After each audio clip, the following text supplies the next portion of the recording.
Aussi rude que l'hiver, par Quentin Clément. Résumé de la situation.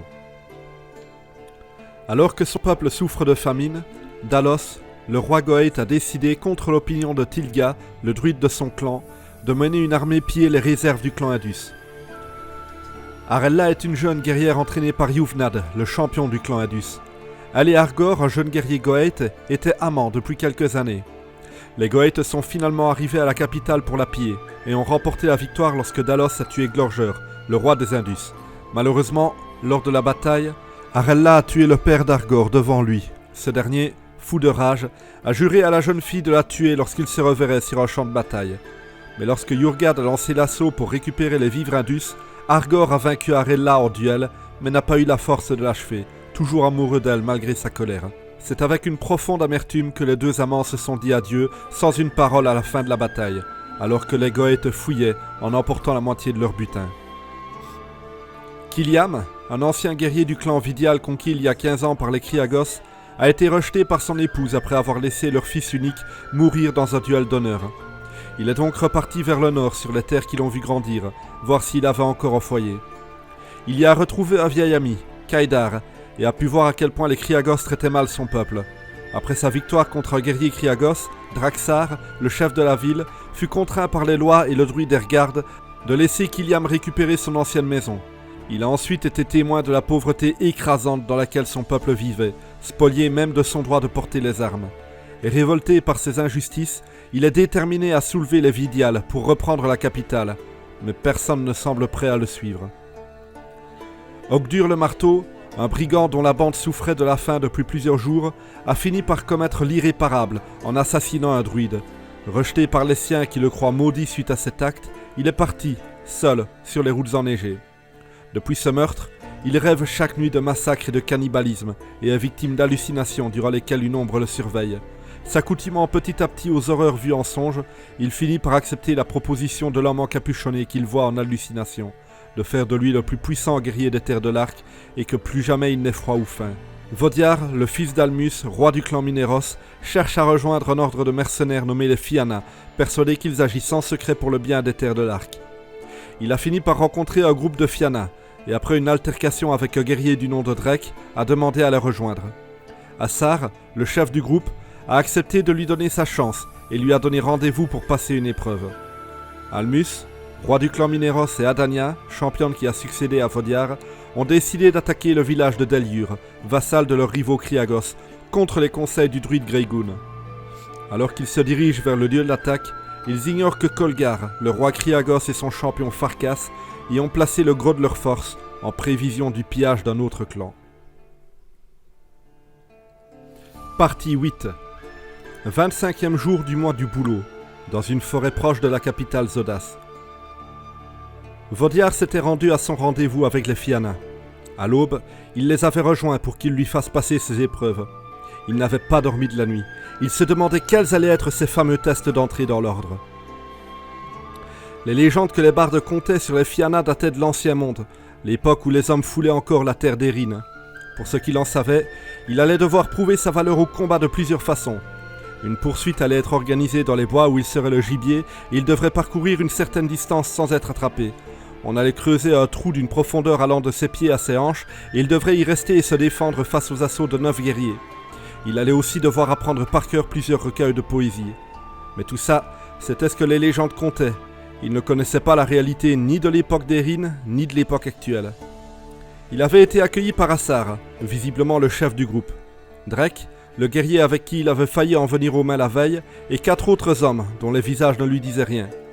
Il l'avait salué et sans perdre de temps l'avait mené jusqu'à la clairière dans laquelle ils étaient à présent.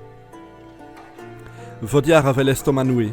Il n'avait aucun doute sur sa valeur de guerrier et d'homme d'honneur, mais il savait qu'il n'aurait droit qu'à une seule et unique chance. Il n'avait jamais dans toute sa vie trouvé d'armée qui combatte pour l'honneur et le bien des terres de l'Arc. Aussi loin qu'il ait cherché, les hommes ne vivaient que pour eux, et personne n'avait le courage ou la bonté de se battre pour un inconnu, dans un simple idéal de justice. Même les guerriers de son père, au final, ne se battaient que pour leur peuple, sans se soucier des injustices qui frappaient le reste des terres de l'Arc. Pourtant, depuis longtemps maintenant, il avait la conviction que les Fianna, comme lui, rêvaient d'un monde meilleur, et ne se battaient pas comme de simples mercenaires. S'il échouait, Tous les rêves qu'il avait faits depuis tant d'années seraient réduits à rien. Les Fianna lui tourneraient le dos et partiraient. Son unique objectif était de devenir l'un des leurs, et s'il n'y arrivait pas, il n'avait aucune idée de ce qu'il allait faire de sa vie.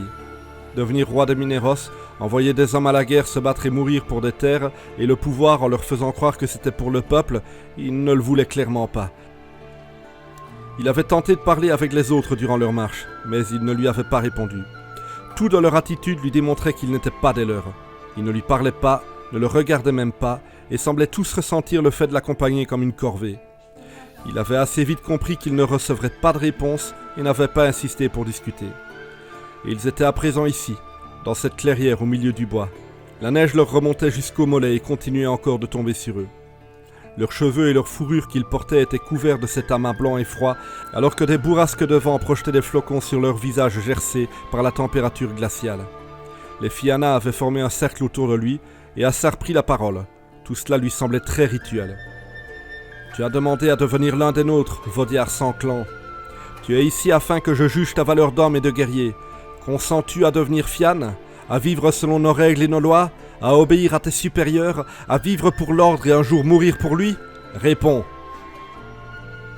J'y consens, » répondit Vodiar. « Et quelles sont ces règles que tu consens à suivre ?» Assar voulait savoir s'il connaissait les règles de l'ordre, le code de leur honneur. C'était une question facile pour Vodiar, qui les avait apprises par cœur pour les mettre en pratique. « Si tu veux être digne combattant, montre-toi paisible dans la maison d'un grand et terrible dans le danger, » répondit-il. « Sans motif, ne bats pas ton chien. Sans preuve de sa faute, n'accuse pas ta femme. Au combat, ne porte pas la main sur un fou qui ne sait pas ce qu'il fait. Ne médis pas de qui a un nom. Ne te bats pas dans une dispute. N'aie rien à faire avec un méchant ou un sot. 2/3 de ta générosité et de ta gentillesse, montre-les à ta femme, aux enfants qui rampent sur le sol, aux sages qui construisent les poèmes. Ne sois pas rude avec les gens de peu. Fuis les discours vantards. Ne dis pas que tu refuses de céder même dans les choses justes, car c'est une honte de parler raide quand on ne peut ensuite soutenir ses dires. Aussi longtemps que tu vis, n'abandonne pas ton maître pour argent ni or. N'abandonne pas qui tu as promis de défendre. Ne médis pas des siens auprès d'un grand. Ce n'est pas là le fait d'un digne combattant. Ne répète pas de mensonges. Ne sois ni bavard ni calomnieur. Si brave et puissant sois-tu, n'excite pas les inimitiés. Ne fréquente pas les maisons de la bière, ne censure pas les anciens, ne te mêle point aux gens de rien, fais la largesse de ta table, que le ladre ne soit jamais ton ami. Serre ton vêtement, tiens fermement tes armes, jusqu'à ce que le dur combat aux lames étincelantes s'achève. Cours la bonne fortune, mais néanmoins épouse la noblesse. Assar l'avait écouté et énoncé une à une toutes les règles sans commettre la moindre faute, sans faire le moindre petit changement. Elles étaient au mot près celles qui avaient été écrites voilà bien des siècles, dans les légendes de la terre d'Erin. Un sourire satisfait illuminait son visage, qui jusque-là était toujours resté neutre. « Un Fiann doit savoir se battre, » dit-il à Vodiar. « Il doit connaître la solitude et l'abandon, et doit vaincre dans toutes les conditions. Pose tes armes à tes pieds. » Vodiar dégaina ses haches et obéit. « Tu seras seul face aux 5 guerriers qui nous ont accompagnés, » continua Assar. « Sans armes et sans alliés, n'ayant que ton courage et ton intelligence pour vaincre. Tu devras défaire 3 des 5 tueurs lancés à ta poursuite, comme l'a fait Heilgan, le premier des nôtres, descendant de Finn mac Cumaill. » Finn mac Cumaill. Ce simple nom emplissait Vodiar de rêve. Cet habitant de la terre d'Erin avait autrefois été le chef des Fianna. Nombreuses étaient les légendes qui contaient ses exploits. Heilgan, quant à lui, était celui qui avait recréé l'ordre sur les terres de l'Arc. On disait de lui qu'il était le descendant de Finn. On raconte qu'un jour, alors qu'il recrutait des braves pour le suivre dans la renaissance des Fianna, il proposa à un guerrier du clan Kriagos de venir se battre à ses côtés. L'homme se moqua de lui et de son projet, disant que l'ordre était mort et que seuls les imbéciles suivaient les morts. Heilgan s'emporta et insulta le guerrier, lui disant que n'importe quel Fiann vaudrait 5 Kriagos. Il partit rageusement et s'enfonça dans la forêt, oubliant ses armes qu'il avait par respect laissées à l'entrée de la demeure de celui qu'il était venu voir. Mais l'homme ne voulut pas en rester là. Estimant que Heilgan avait insulté son peuple, il trouva 4 autres guerriers pour le prendre en chasse. Un Fiann contre 5 Kriagos, c'était bien le défi qu'il avait lancé. Désarmé et seul, Heilgan utilisa la forêt à son avantage, tendant des pièges et des embuscades, restant caché, séparant ses adversaires pour les attaquer un à un. Il tua 2 guerriers avant de faire face à celui qui avait lancé la chasse. Leur duel fut si brutal qu'il fut entendu par les 2 derniers Kriagos qui arrivèrent juste au moment de voir Heilgan lui trancher la gorge. Les 2 hommes, impressionnés par la valeur du guerrier, décidèrent de le rejoindre, et devinrent ses premières recrues. Vaudiar comprit que cette épreuve était donc faite pour juger les postulants, de la même façon que Helgan lui-même avait été jugé. « Je relève votre défi, dit-il, en imitant le ton rituel d'Assar. Je me mesurerai à 5 guerriers, et j'en déferai 3. L'ancien lui sourit. Il appréciait le ton solennel avec lequel Vaudiar s'exprimait. Néanmoins, il espérait que durant l'épreuve, le Mineros se retrouve dans la neige et la crasse, qu'il oublie qu'il était un prince et se rappelle qu'il n'était qu'un postulant, et qu'il arrête de parler de cette façon. « Je vais te traquer !» menaça Drake en s'avançant d'un pas. « Et lorsque je t'aurai trouvé, je donne pas cher de ta peau. »« Méfie-toi bien, rétorqua Vaudiar en souriant. Je pourrais t'impressionner. » Drake ricana. « Avec ce que je vois chaque fois que je baisse mon pantalon, il y a plus grand chose qui m'impressionne. » Le Mineros soupira, agacé par la bête vantardise du guerrier. Il répondit. « C'est clair qu'un homme avec un vagin, ça doit être impressionnant. » Comme la veille à l'auberge, les Fianna rirent de la répartie de Vaudiar, mais cette fois, leur compagnon le reprit de voler. « Quand tu l'auras dans le cul, tu me diras si elle te fait mal !» Il éclata ensuite de rire, rejoint par les autres mercenaires, exception faite d'Assar. Vaudiar aurait voulu trouver une réplique cinglante, mais n'en trouva pas. Frustré, il serra les dents et changea de sujet, autant énervé par le fait que l'autre ne semblait pas capable de parler d'autre chose que de son pénis, que par le fait que malgré ça, il avait eu le dernier mot. Cette fois, c'était Drake qui avait gagné la joute verbale. Bon, et cette épreuve ? Le calme retomba et Assar reprit la parole. Les Fianna vont partir ensemble. Lorsque tu le voudras, tu quitteras cette clairière et l'épreuve commencera. Sans attendre, les 5 guerriers quittèrent les lieux vers le sud. Leur chef attendit qu'ils soient éloignés et s'adressa aux postulants. « J'ai envie de te voir gagner, honnêtement, alors je vais te donner un conseil. Fuis, Drake. Je sais que tu veux te mesurer à lui, mais fais-moi confiance.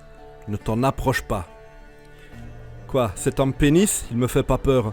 Il a aucune intelligence, c'est à se demander comment il a réussi ce test. C'est une épreuve de tactique, non ? Oui, c'est bien le cas. Mais Drake, il a pas besoin de tactique. Quand il a passé l'épreuve, il a pas bougé de la clairière. Il a attendu patiemment que les 5 guerriers l'encerclent et se jettent sur lui en même temps. Il en a mis 3 hors combat. Crois-moi, tu ne fais pas le poids. Vaudiar déglutit.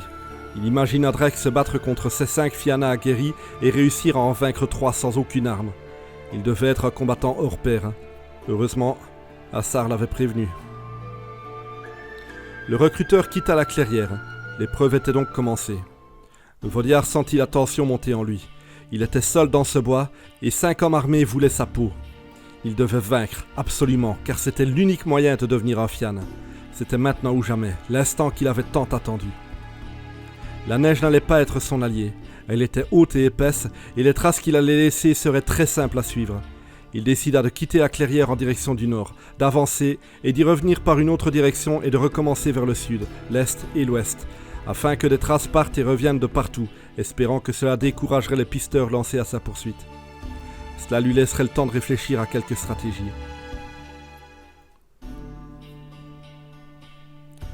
Perché en haut de son arbre, Vaudiar observait les 5 hommes marcher en groupe. Ils n'avaient pas encore atteint la clairière, aussi n'était-il pas vigilant. Il avait d'ailleurs compté là-dessus. Il était logique que le chassé tente de mettre de la distance entre lui et ses poursuivants. Il avait donc avancé dans leur direction, tout près d'eux, car c'était là qu'on attendait le moins. Un pari risqué, mais un pari payant. Ils avançaient calmement, discutant de choses que Vaudiar n'arrivait pas à entendre distinctement, mais qui de toute façon ne l'intéressaient pas. Il tenait cette pierre en main. Elle était si lourde et massive que Vaudiar était forcé de la tenir par le dessous, parce que sa main était trop petite. Il attendit patiemment. Il était à l'affût, et eux, ils étaient déconcentrés. Ils n'avaient pas encore commencé à le chasser. Ils n'étaient donc pas la proie. C'étaient eux.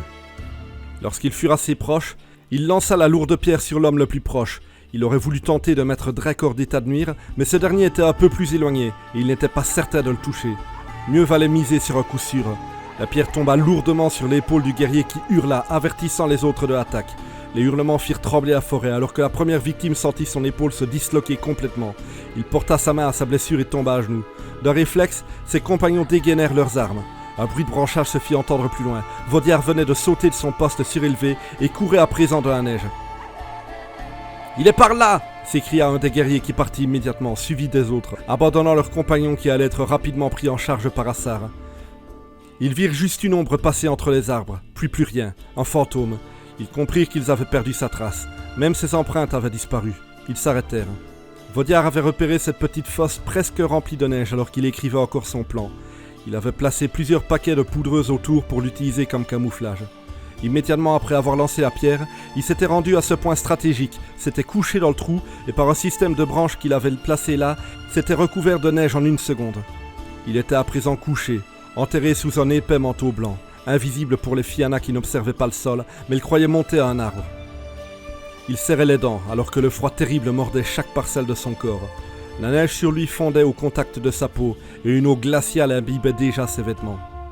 Il entendait le groupe autour de lui le chercher et parler entre eux. « Vous avez une idée d'où il a pu aller ?»« Aucune. Ses traces s'arrêtent, il a dû grimper à un arbre. »« C'est pas possible, s'il avait grimpé, nous lui serions tombés dessus avant qu'il atteigne le sommet. » Ils ne dirent plus rien. Vaudiar gelait. Il sentait ses doigts plantés dans la neige devenir douloureux. Il se demandait combien de temps ils allaient encore rester là. « On a peut-être suivi une mauvaise piste. Peut-être que ces traces étaient des fausses. »« Je l'ai vu courir par ici, je te le jure. Je ne suivais pas des traces, je le suivais lui. » L'eau s'infiltrait dans ses bottes. Ses doigts et ses orteils commençaient à être pris d'engelures. Il serra les dents. Il devait endurer la douleur jusqu'au bout.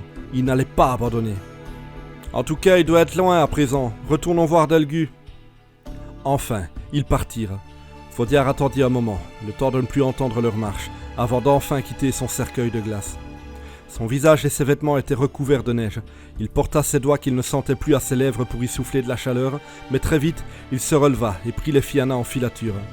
De loin, ayant les arbres pour camouflage, il les vit aider celui sur qui il avait lancé la pierre à se relever. Assar apparut.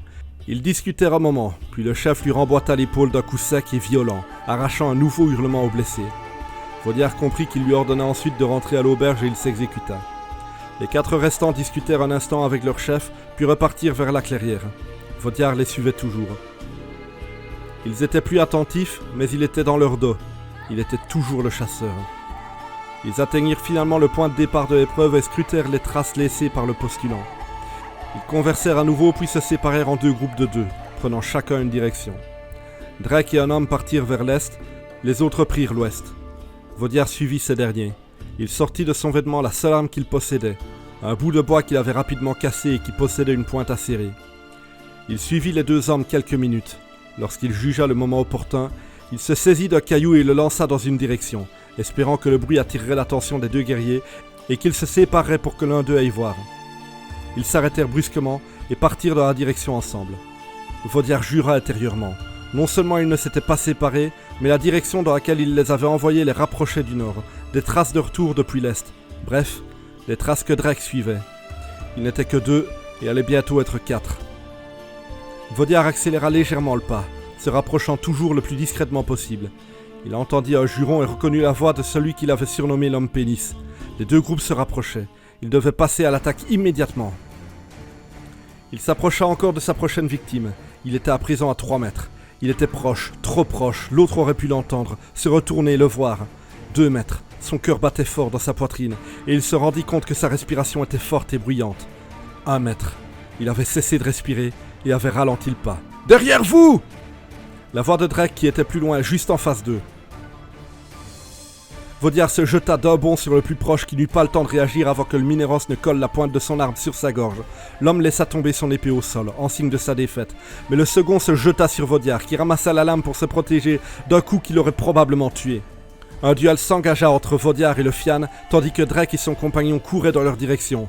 Cet homme était le dernier qu'il devait abattre pour remporter l'épreuve, mais il était découvert, et dans 1 minute, il serait seul contre 3. Les lames s'entrechoquèrent plusieurs fois. Le Fiann se battait avec une adresse et une agilité déconcertantes, et la vitesse avec laquelle il enchaînait les assauts impressionnait Vaudiar, qui reculait en se protégeant sans pouvoir attaquer.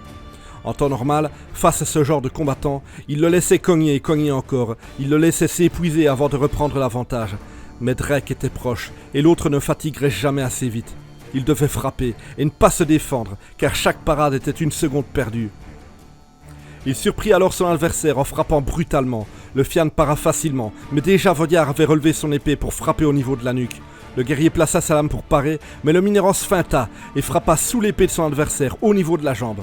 D'un réflexe, le Fian recula d'un pas, mettant la cible de l'attaque hors de portée et se remit en garde. Vaudiard se jeta sur lui avec toute la bestialité que la guerre lui avait enseignée et cogna encore et encore, sans s'arrêter.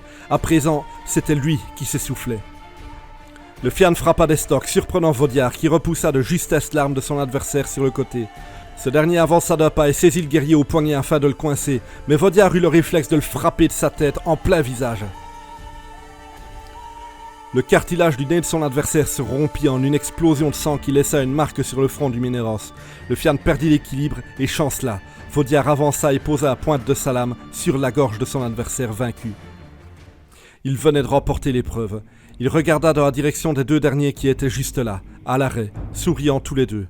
Il comprit qu'ils étaient arrivés avant la fin du duel, mais avaient décidé de ne pas intervenir. Il bougea son arme et aida le blessé à se relever. « Est-ce que ça va ? J'ai connu pire, mon frère. » L'homme à qui il avait pris l'épée s'approcha afin qu'il la lui rende, ce qu'il fit. « Eh bien à présent tu es des nôtres, bienvenue à toi, Fian. Puisse Heilgan te montrer la voie dans les batailles à venir comme il l'a fait dans celle-ci. » Ils se prirent par l'avant-bras en se regardant droit dans les yeux. Chacun de ses adversaires le salua de la même façon, accueillant leur nouveau membre. « Viens, retournons à la clairière, Assar a encore quelques vieilles paroles à te répéter. » Et le petit groupe prit la route. Vaudiard sentait une indicible émotion monter en lui. Enfin, il était devenu un Fian. Sa vie n'avait jusqu'alors jamais été qu'un prélude, une introduction devant l'amener à ce point précis, ce moment qu'il avait toujours attendu. Pourtant, d'après tous ceux qu'il avait rencontrés, les Fianna étaient des brutes et des mercenaires. Tout le monde l'avait mis en garde sur qui ils étaient, et que s'il se joignait à eux pour aider les veuves et les orphelins, il allait être déçu.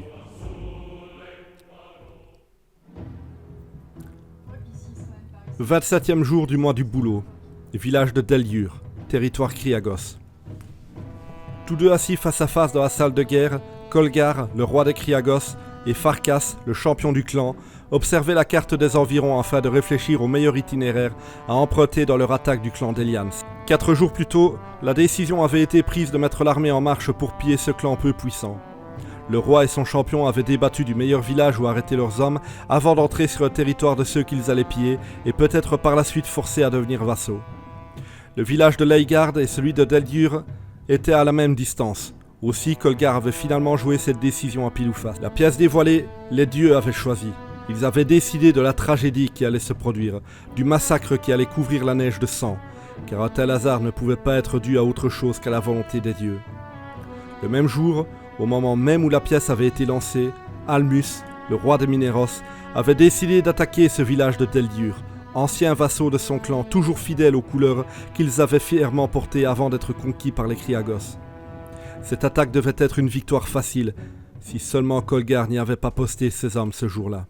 Non, ce n'était pas dû au hasard. Les dieux avaient décidé qu'il en serait ainsi. Peut-être aimaient-ils les guerres entre les hommes où des braves et des gens bien mouraient le visage couvert de sang. Ou peut-être savaient-ils déjà quel horrible malheur allait bientôt s'abattre sur les terres de l'Arc, et avaient-ils prévu quelles conséquences allait avoir ce malheureux hasard. 600 guerriers avaient suivi Kolgar à Delliure. Ils étaient donc 900 en comptant la garnison postée dans ce village. Contre eux, 500 Mineros avançaient pour faire face à une armée forte du double de braves, occupant un point stratégique. Un homme entra brusquement dans la salle, paniqué, haletant. « Qu'est-ce que tu viens faire ici ?» aboya Kolgar en se levant. « Tu n'as pas à nous interrompre alors que nous parlons de la guerre !»« Pardonnez-moi » balbutia le guerrier en reprenant son souffle. « Nos sentinelles ont repéré une petite armée qui avance sur nous. Ils portent la bannière des Mineros. » La rage fit place à l'étonnement sur le visage du roi. « Les Mineros nous attaquent ?» dit-il d'un ton exprimant parfaitement à quel point il pensait cette éventualité improbable. « Oui, ils ne sont que 5 ou 600. » Kolgar se rassit. Face à lui, Farkas souriait. « Mon roi, si c'est vrai, c'est la déclaration de guerre que nous attendions. Ce sera une victoire facile. »« Non, » répondit le chef de tous les Kriagos. « Almus n'est pas un imbécile, il ne peut pas avoir envoyé une si petite armée contre la nôtre. Il doit avoir un plan en tête. » Eh bien, sa capitale est à 4 jours de marche. Il a dû partir le même jour que nous. Ses espions n'ont pas pu le prévenir que nous étions ici. Il s'attendait probablement à ne trouver qu'une garnison de 300 hommes. « Bien !» répondit Kolgar en se levant, un large sourire aux lèvres. « Rassemble tous les guerriers. Nous allons nous préparer pour la victoire. Dans les rangs de l'armée Mineros, le moral n'était pas moins bon. Il était vrai que la plupart des guerriers d'Almus avaient émis des réticences à provoquer une guerre ouverte avec leurs plus puissants rivaux, mais le roi et Adania, leur championne, avaient su les convaincre du bien fondé de cette attaque. Ils avaient même juré de les accompagner au combat dans cette bataille qui serait gagnée d'avance. La guerre aurait peut-être lieu ensuite, mais cette victoire-ci, en tout cas, était assurée. La ville était en vue, calme, peu gardée. Les lourdes portes étaient fermées, ce qui n'était pas étonnant. On avait dû voir leur arrivée et les Kriagos devaient mourir de peur. Sur le mur, à peine quelques archers défendaient l'entrée. La ville serait prise en moins d'une heure. Almus fit arrêter ses hommes. Il fit avancer son cheval, seul, pour aller parler avec ses ennemis et négocier leur reddition. Les portes s'ouvrirent pour laisser un cavalier venir vers lui. Almus souriait. Celui qui venait parlementer ne devait pas avoir plus de 18 ans. Kolgar avait volontairement envoyé un jeune guerrier pour rencontrer Almus afin qu'il continue de croire à quel point la ville était mal défendue. « Je suis Almus, roi des Mineros », se présenta fièrement celui qui attaquait.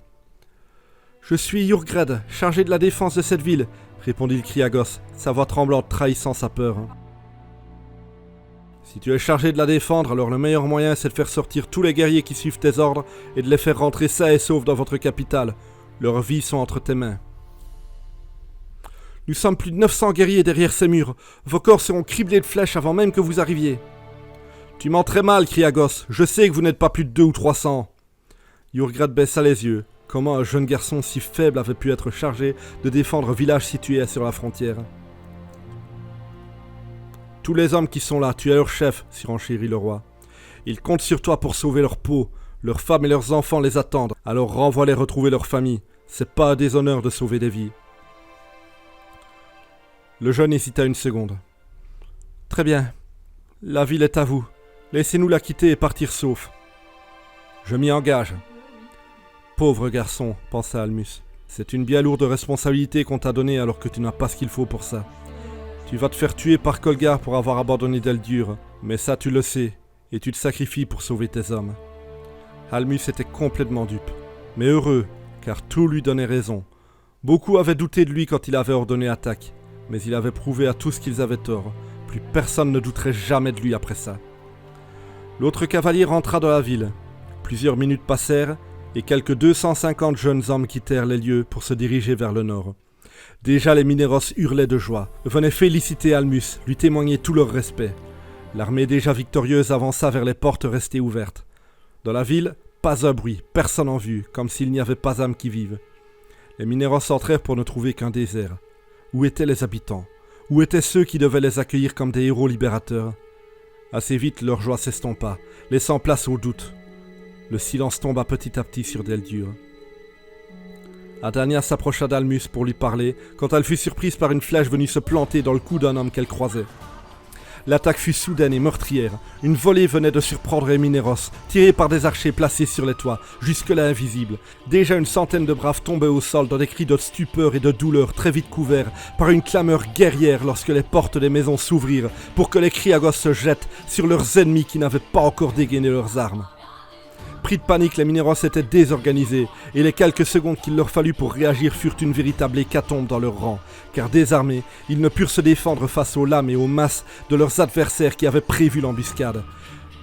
Les coups projetèrent du sang qui retombait sur les guerriers, qui tentaient vainement de se défendre face à la marée qui s'abattait sur eux. Lorsqu'enfin leur armée trouva un semblant d'organisation, déjà 150 cadavres portant leur couleur jonchaient le sol. Il n'était plus que 350 hommes, paniqués, affrontant les 900 guerriers que Yurgred avait promis. Almus et Adania hurlaient des ordres pour tenter de faire tenir une ligne de défense, mais ils étaient assaillis de tous côtés. Ils étaient impuissants, condamnés à regarder les leurs se faire massacrer, alors que les hurlements de douleur clamaient la destruction de leur peuple. La cavalerie Mineros avait été la première cible des archers et était déjà quasiment écrasée, alors que les hommes à pied luttaient pour leur survie. Lorsque le bruit des sabots des chevaux Kriagos se fit entendre, plusieurs guerriers tournèrent les talons et quittèrent la ville. Une nouvelle volée s'abattit sur les lignes arrières, mettant hors combat une nouvelle centaine de braves. La bataille était perdue. Almus ordonna à retraite et les Mineros quittèrent Deldur, suivis par les cavaliers menés par Kolgar lui-même. La poursuite continua à peine quelques dizaines de mètres hors de la ville, lorsque le roi Kriagos arrêta sa monture, imité par ses hommes. « Nous ne les poursuivons pas ?» demanda Farkas. Pas maintenant. Je veux qu'Almus vive. Je veux qu'il me voie brûler chaque maison du peuple qu'il devait protéger. Je veux qu'il me voie violer chaque femme que mes guerriers auront faite veuve. Ils vont aller se réfugier à Rorik et fuir toujours plus loin. Appelle mes messagers, dis-leur d'aller voir chacun de mes vassaux, qu'ils envoient du renfort, car nous avancerons jusqu'à la mer. Nous allons mettre l'entièreté du territoire Mineros à feu et à sang. Bientôt, très bientôt, Farkas, je régnerai sur l'entièreté des terres du Nord. Ce que tous mes prédécesseurs ont tenté de faire avant moi. Kolgar sera le nom de la légende, qui fera trembler les hommes et mouiller les femmes. Essoufflés, les Mineros finirent par s'arrêter, comprenant qu'ils n'avaient pas été poursuivis. Almus estima le nombre de guerriers qu'il lui restait. Il n'était pas plus d'une 50aine. Il soupira. Il avait mené tous ses hommes à la mort. Son armée avait été décimée sous ses ordres, et à présent la guerre contre les Kriagos avait été déclarée. Son peuple ne le lui pardonnerait jamais. Il ne se le pardonnerait jamais. Il descendit de sa monture. Il sentit alors une main agripper son épaule. Il se retourna et fut surpris par un coup de poing qu'il reçut en plein visage. Il recula d'un pas. Adaniel avait frappé plus fort qu'un homme l'aurait fait. « Bon sang, Almus, tu as été berné par un enfant ! 400 braves sont morts par ta faute !»« Mais enfin, tu les as vus comme moi quitter la ville !» se défendit le roi qui se savait accusé à raison. « Qui aurait pu prévoir ce qui se passait ?»« Greygoon l'avait prévu !» s'exclama un guerrier. « Notre druide ne voulait pas de cette bataille, mais tu nous as promis une victoire facile, et regarde où nous en sommes à présent à cause de toi, espèce de merde !» Un autre guerrier venait d'arriver face à lui et le poussa agressivement. « Chef de guerre de mon cul, tes ordres ont tué mes frères !» L'homme voulut frapper le roi, mais celui-ci esquiva et rendit coup pour coup. Mais déjà un autre le frappa du pied. Il encaissa le coup et recula. Il s'éloigna de ses hommes devenus fous, mais reçut une pierre qu'on lui lança en plein visage. Ce dernier choc le fit chanceler, mais il se releva sans perdre de temps et prit la fuite. Son peuple venait de le chasser du trône. Il avait perdu leur respect et leur obéissance. C'est sous les insultes et la haine qu'il partit vers le sud. Les esprits mirent une minute pour se calmer. « On fait quoi maintenant ?» demanda un guerrier. Adania prit la parole. « On retourne à Rorik. Toi !» dit-elle en désignant un homme jeune et svelte. « Prends le cheval d'Almus et pars devant nous. Fais-leur part de la situation. Qu'ils envoient des messagers chez nos autres vassaux. Qu'ils envoient du renfort avant que les Kriagos n'arrivent. »« Bien, madame. » Et il s'exécuta. Adania avait pris le contrôle de la situation. Elle n'allait pas laisser cette victoire des Kriagos se renouveler. Almus n'avait pas cessé de courir. Très vite, l'entièreté du peuple Mineros allait apprendre les conséquences de ses mauvaises décisions. Il avait mené son peuple à la défaite. Il devait réparer cela et sauver les siens.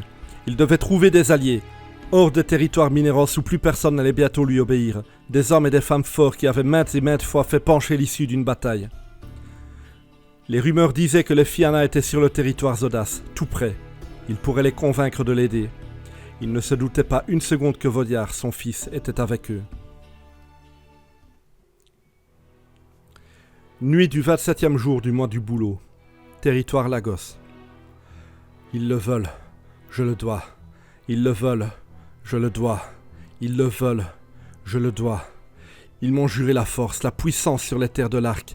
Je serai invincible, craint, et on m'obéira. Ogdur marchait dans la pénombre. Il voyait l'inconnu sans visage tous les jours à présent. Il lui indiquait une direction, lui disait où il devait aller. Il ne parlait pas, non, il était juste là. Une présence invisible, près de lui en permanence, qui pointait du doigt une route, un chemin. Mais ce soir, c'était différent. Ce n'était pas un lieu vers lequel il était guidé, c'était quelqu'un. Ogdur souriait. Il pouvait déjà sentir le parfum de la femme vers qui il avançait. Il ne la voyait pas, ne l'entendait même pas, mais il savait qu'elle était proche. L'ombre le lui disait. Il vit ses empreintes, des traces de pas dans la neige, si petites traces d'une personne si jeune, si fragile. Il l'entendait marcher, de plus en plus proche de lui. Soudain, les pas s'arrêtèrent. Elle l'avait entendu, elle aussi. Ils se virent, ils étaient face à face. Si jeune fille, elle ne devait pas avoir plus de 17 ans. « Vous êtes qui ?» demanda-t-elle. Il avança, sans dire mot, grognant, observant sa proie de regard pénétrant, un sourire malsain aux lèvres. Elle recula, baissa la tête. Tout en elle sentait la peur. Quelle odeur alléchante. Ogdur avait tellement faim. « Ne m'approchez pas !» Elle se retourna et prit la fuite, mais Ogdur la rattrapa vite. Il lui saisit le bras. Elle se retourna pour le frapper, mais il eut le réflexe d'attraper son poignet. Elle était si petite face à lui. Sa tête arrivait à peine au niveau de son thorax. Jeune fille blonde au joli visage, maigre, sans force, qui luttait pour se dégager sans y parvenir. « Lâchez-moi, je vous en prie !» supplia-t-elle alors que déjà des larmes coulaient le long de ses joues. Il la poussa contre un arbre, lui arrachant un cri de stupeur. Sous le choc, sa tête cogna le tronc, provoquant un nouveau cri, de douleur cette fois. Il lâcha l'un des poignets de la jeune fille pour la saisir à la gorge. Elle pleurait toujours. Il se baissa et ramassa une pierre qu'il leva, menaçante. « Non, je vous en prie, non !» Elle ne luttait plus, elle suppliait. Peut-être avait-elle une famille, ou était-elle en train d'en fonder une avec un homme bon? Ogdur ne le savait pas. Il ne connaissait pas les raisons qui poussaient cette fille à être si attachée à sa vie, et d'ailleurs, il ne s'en souciait absolument pas. Il frappa le crâne de la jeune fille qui poussa un dernier cri. Il frappa encore, elle ne réagit pas.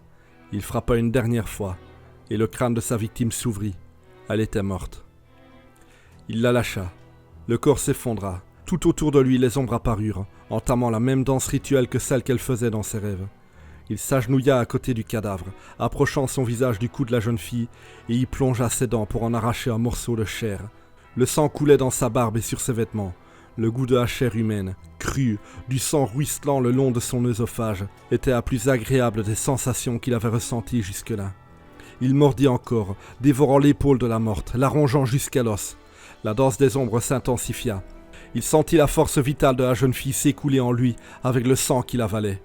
Il mordit encore et encore, affamé, avide de cette sensation de puissance qui se déversait en lui, arrachant morceau par morceau la chair de sa victime. Il grognait de plaisir, avalait sans prendre le temps de mâcher, profitant de ce mets qui enfin le rassasiait. Il s'attaquait aux cuisses de la fille quand toute cette folie s'estompa enfin. Les ombres se calmèrent.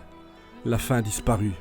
Ogdur cessa son repas et resta assis à côté du corps à moitié dévoré, attendant que les ombres finissent leur étrange rituel. L'inconnu sans visage apparut devant lui. Il souriait. « Bien, Ogdur, tu as fait ce que nous voulions. »« Oui, je l'ai fait. Quand aurai-je cette puissance que vous m'avez promise ?»« Patience, patience. Il te faudra encore la force d'autres personnes avant d'être celui que nous voulons. Dors cette nuit. Demain, je te guiderai vers ton prochain repas. »